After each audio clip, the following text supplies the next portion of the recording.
Hello and welcome to my attempt at an episode of Consolevania. It's going to be a bit of a mishmash of everything. The idea or the concept for the video is really just to get as much into it as possible. Everything, all my memories that I've associated with games ever since I've been a wee guy up until the 34-year-old loser I am today, and I hope you enjoy it.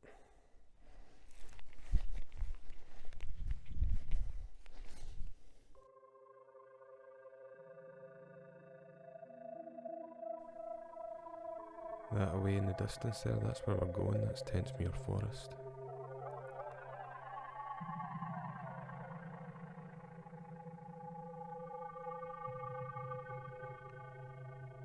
And out there where I'm pointing, that's where I saw all those UFOs.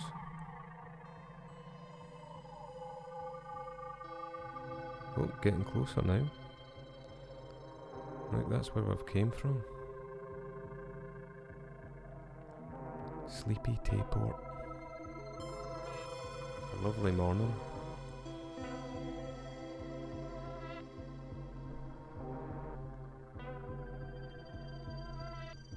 I don't know what this is supposed to be. The council should come down here and sort this out. It's an absolute mess.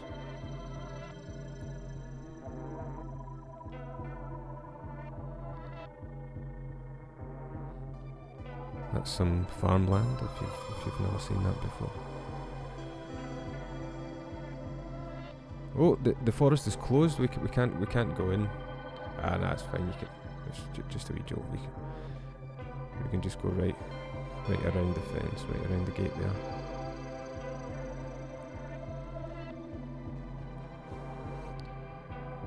Absolute belters, honestly. Toughest shoes. You could climb up Everest in those. There's always one inconsiderate prick.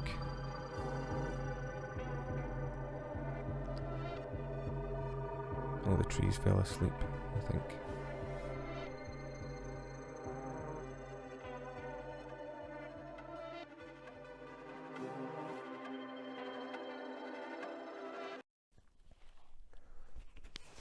Test.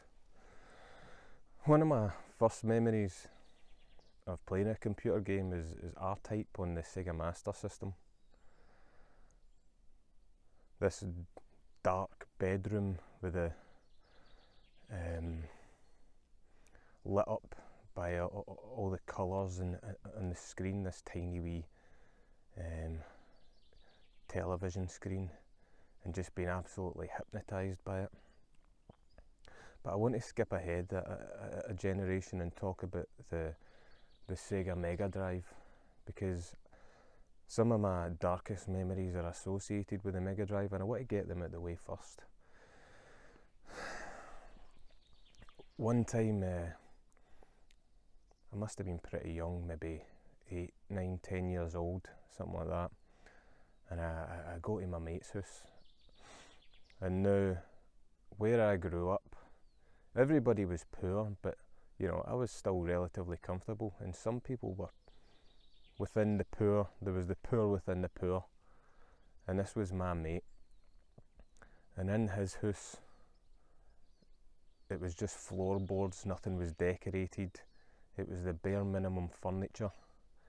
But somehow his family had managed to procure a Sega Mega Drive.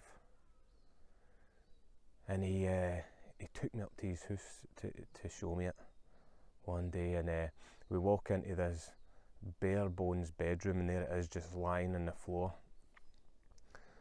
and looking totally out of place. But lying in the bed was his uncle, passed out drunk. And so my mate fires up the Mega Drive, and round about that moment his uncle wakes up. And he's still fucking pissed. And he just starts kicking fuck out my mate. And he kicks fuck at him until he pisses himself. My mate pisses himself, pisses his joggies, big dark stain all the way down his joggies. In the middle of this, I managed to get out the room and out the front door, and I ran home, and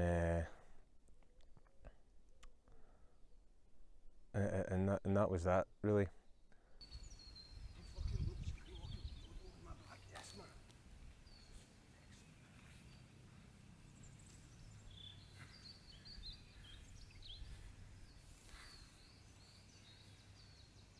My sort of the console of my generation. Well, it was between the PS1 and the Nintendo 64. I got a Nintendo 64, and I always remember reading through a games magazine, and I was round my granny's, and it was a wee bit more middle class, and I used to hang about with this boy who lived a few doors down, and I remember sitting in this boy's room and flicking through the magazine and seeing the Nintendo 64 for the first time. And I think, if I remember rightly, it was only out in Japan, and it had a price tag of like £1,000. And I remember the boy's mum was speaking to me, and I was going, my mum and dad are going to get me that. And she says, and she goes like that, I don't think they will. This same woman that night fed me fish for dinner, and it had fucking bones in it.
Here, where the fuck did you go? Where are you? Oh, there you are. Alright.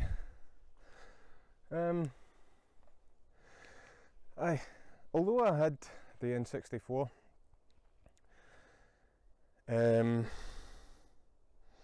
I still got to play the PS1 through mates who had one. One of my favourite memories actually is my mate playing Resident Evil 1, and as a kid I could never really handle horror, and so I would sort of sit behind him, just behind him, as he played it, as if to say, you go first mate, I'll be right behind you, but I never had the guts to play it myself. But generally speaking, I always preferred the N64 over any of the PS1 stuff. I think one probably because I had one. Two, I could never really get over the fact that it was CDs, you know what I mean? It always felt fragile compared to your big fucking thick as fuck, fucking sturdy as fuck, fucking N64 games. And I guess the other reason is that all the games in the PS1 were much worse.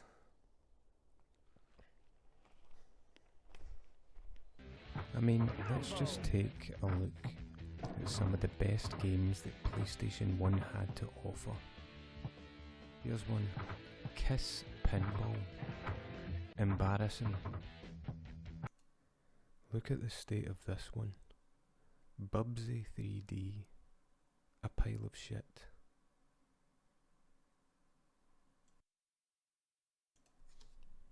Barbie Explorer, one of the most disgusting games in existence.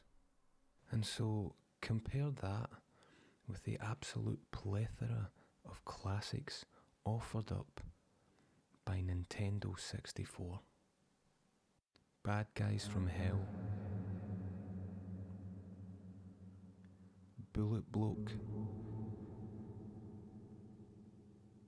The Cheesy Privates,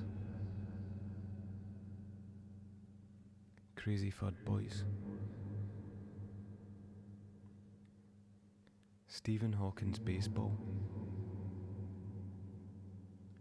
Zincter.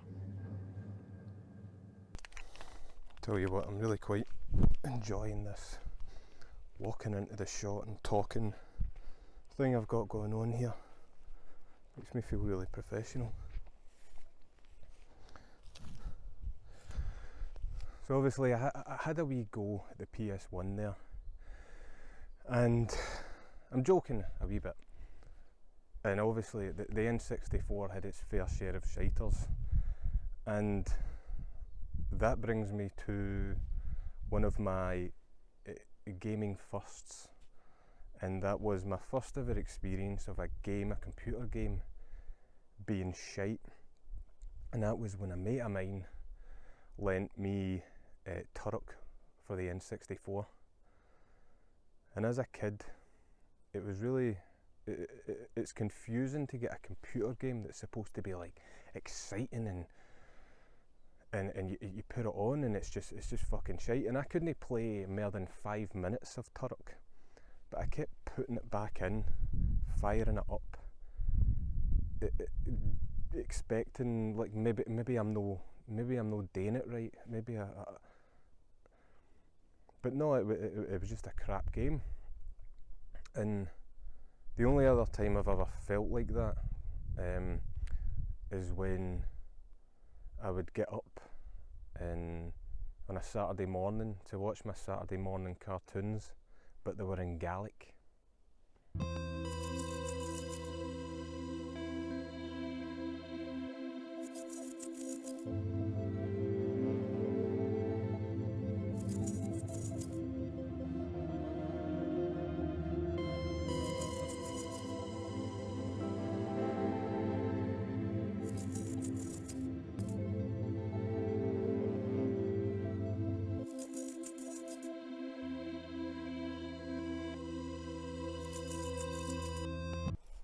I remember late one night as a teenager, no doubt in the wake of some masturbatory reverie, I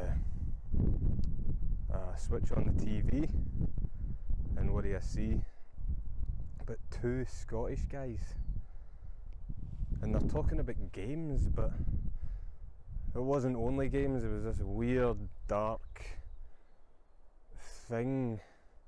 And I didn't have a label for it. And back in the days, I didn't have the internet, and so it just sort of came and went out of my life. Of course, I now know that was video guiding. And it wasn't until years later, maybe 10 years later, it came to me one day. I was like, what was that show? What was that with those two Scottish guys? Scottish people on the BBC? What was that? And so I get out my phone, and now I have the internet. And I'm like, video games, Scottish BBC, baldy bastards, video games, BBC TV show. Fucking two of the baldiest fucking cunts you've ever seen in your life, video games, BBC. Two stupid looking fucking baldy fucking bastards, video games, BBC. And then it comes up, video guiding. And through that, I find Consolevania. I thought, what a fucking breath of fresh air this is. Just two fucking cunts going out there and doing it. And it reminded me of when it is in my early teens, me and a mate of mine, we had our own wee sketch show, and we would fill up VHS tapes full of our fucking terrible sketches, and here I am today, some 10 years on again from that point, from finding Consolevania, and doing my own wee episode, my own wee humble episode.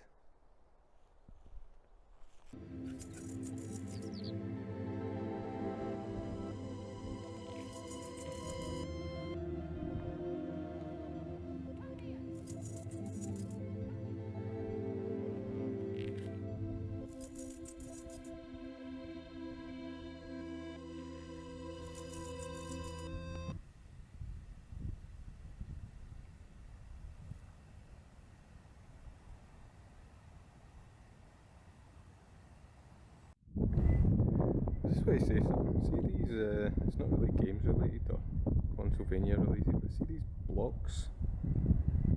They were set up, they were put here in World War II, during World War II by the Polish army as a sort of anti-tank blockade thing. Look at how many there is, right? And I don't know, I'm not that clued up in, you know, my World War II history, but like, I don't think the tanks made it as far as fucking northeast Scotland. And to be honest, I mean, thanks Polish army, but, and I know it's some fucking 80 years on, but I'd be on the phone to the fucking Polish government, like, can you come and fucking pick up your shit? Of course, every industry has now to some extent interwoven with social media, in some ways formed a sort of codependent relationship, and none more than the games industry. And nothing can more exemplify this than the streaming platform known as Twitch. We live in quite an amazing time, where once unattainable technology is now available to everyone. You can have all the equipment for a home studio, and you can teach yourself using a vast library of free tutorials on the internet to produce music and film and a whole host of other creative endeavours to a professional standard. The problem is that just because everyone can do it doesn't mean they should.